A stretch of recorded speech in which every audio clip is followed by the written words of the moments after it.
In chapter 14 of The Simplicity of Lean, I talk about the lean leader. And I actually start by talking about the team leader, the first level of supervision in a lean organisation. And this differs quite differently in a lean organisation to a traditional organisation. In a traditional organisation, it will typically be somebody who's been there a long time or is really good at the functional job, their functional role, and they'll become the team leader, the first level of supervision. And they won't get much in terms of development as a leader. They will have spans of control, which are far too large, 15, 20, 25, even 30 plus people. And they won't be able to do the role in a way that's actually adding value for the people that they supervise. And that's not because of their lack of effort, but it's because they've not been given that span of control or the span of support of 8 people, which is roughly where we want to be.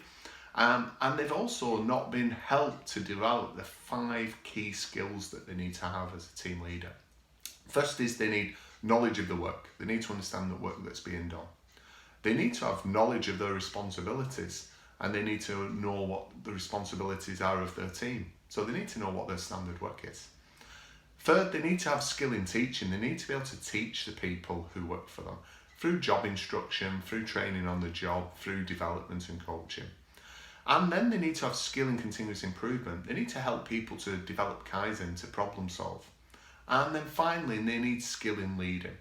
And it's really important they get these 5 elements, because that first level of supervision, the team leader, is where 95% by number of problems are going to be solved. Some of the larger problems will get escalated, but 95% of the day's problems, those small problems that pop up every day, are going to be solved quickly with a sense of urgency by the team under the leadership of that team leader. So it's really important that we develop those.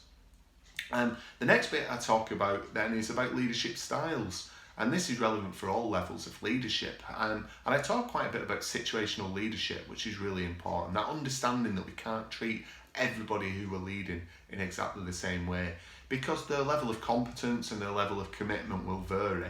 Not only because of the individual, but because they've been put into new roles, there's changes in the organisation, there's many external factors that can impact that competence versus commitment ratio.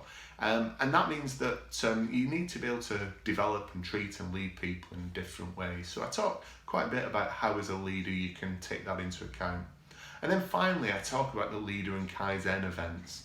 It's important that leaders are leading change, they're leading improvement.